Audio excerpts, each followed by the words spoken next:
when Hugo asked me to make a presentation combining e-procurement and e-participation, and by the way, you only have 8 minutes or so, I thought, you must be joking. Five now. 5 minutes, okay.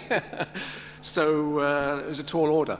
So, but anyway, I'll do what I can. Just a point here, I'm not from the USA, I'm actually from Denmark. And actually, I'm only a surrogate Dane. You can probably hear from my London accent. There's some real Danes coming, I think, shortly, so we'll see. Anyway, I think to make that leap, which has already been hinted, or the connection between e-procurement and e-participation, I think one way of doing it, may not be the only way, is to look at the value chain, the e-government value chain, linking smart government, which is more or less about the back office, although, you know, don't want to get tied up in definitions too much, how the institutions and the processes in the back office can be made smarter because they can work better, because you can have automation, you can link up databases, and you can make things much more efficient in that way, both between the different levels in the public sector, but also, and critically important here, in collaboration with the private sector, and also, which many people are always forgetting, with the civil sector. It's not just about PPPs, it's also about PCPs, private civil partnerships.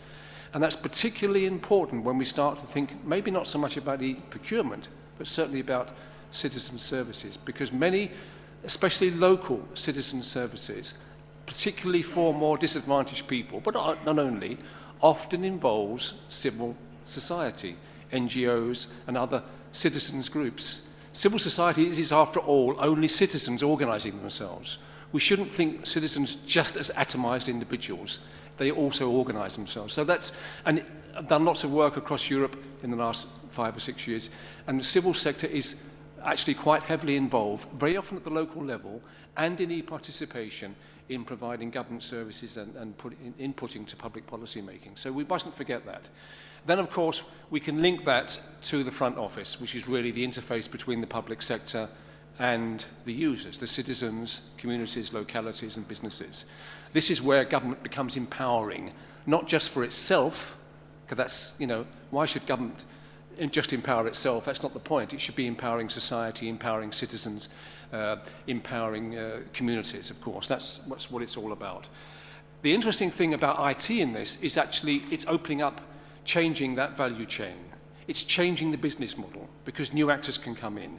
And I think the next theme I want to look at here is really about how ICT is making the value chain open and porous. Open so people can see it and people can participate, but porous because the boundaries between organizations, between interests, is no longer fixed or rigid. For example, what I call open governance will be porous because we're turning government inside out. We're exposing the inside of government so people can see what's going on through transparency, openness and accountability. That's quite new, believe it or not. Not in all regions. Can also go out on the streets with new technology. They can have their office in their pocket. People don't have to go to the town hall. Government can come to them in their homes, on the street corners, in the hospitals, wherever, in their youth clubs. And civil servants and frontline professionals can service the public and provide e-government services in a face-to-face mode, if you like. But because of the power of IT, that service is targeted, personalized, efficient, very responsive, and that is also part of what we're talking about here. IT can also turn government outside in. It lets in other actors to government. PPPs and PCPs I've talked about. But it's letting in users, or citizens if you like, into designing policy. This is where e-participation comes in, makes decisions, co-creators of services, getting users involved in creating their own public services. Now this is happening quite a lot now. It's still quite on a small scale, but it's very, very important.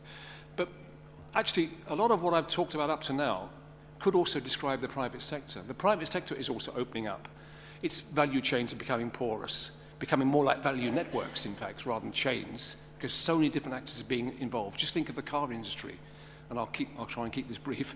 But the public sector is different. It's doing the same things and trying to use the power of the technology to be more open and porous in that way. But there are some very different things about the public sector. Public sector open governance, as I call it, has to be fluid and flexible, but also, this is the difference, it's the only truly democratic and participative actor there is. We don't expect companies to be democratic. It must serve everybody. It can't choose its customers. Right? We can't turn people away from wanting a service. It must be inclusive. Yeah?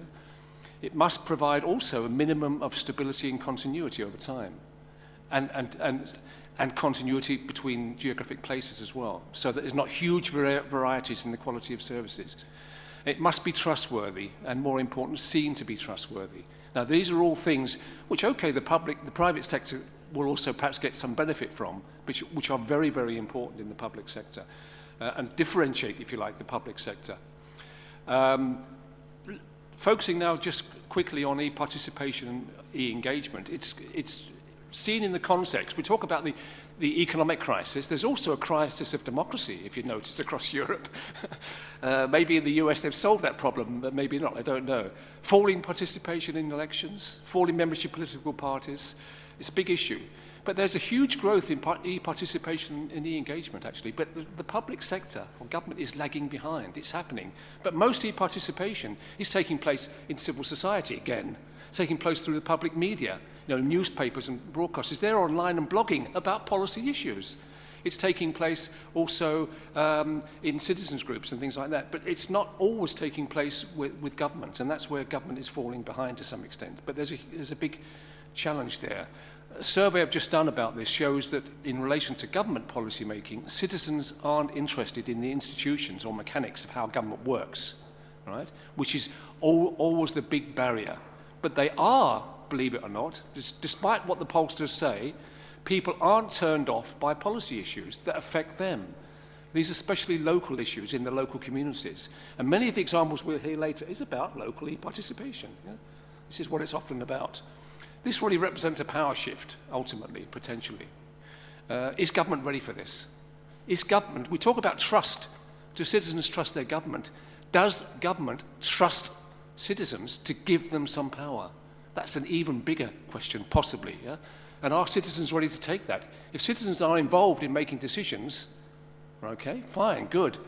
Are they prepared to take responsibility for those decisions, particularly if they go wrong? So there is a change going on here. And what's the future role and mandate of the public sector in this context? That's another big issue. Very quickly, and almost last slide here, we did a survey and we only found about 250 examples of e-participation across Europe in the public sector. Most were at local level. Interesting, yeah? National, European. If you add local and regional, sub-national, you'll find it's actually massive. That's where it's taking place. Interestingly enough, the EU is a good source of funds for that. That's another discussion. But e-participation, although it does take place at national level and at EU level, it's much more difficult there because of the geographic scale and the numbers involved. We talk about mass collaboration, which does have some future, I think, but it's very often a local phenomenon. Finally, just to sum up what I want to talk about here, traditional government is something that's done to people. We're now moving on to doing it for people, maybe, and maybe the next step is doing it with people. We talk about government-centered. That's you're having government do things for you. We're hopefully now moving on to user-centered, where we're doing it for.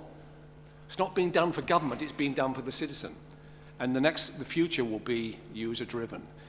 So done to still very much is the order of the day. We're starting in Europe and probably in North America, I think to some extent as well, to be more user-centric, more user-centered.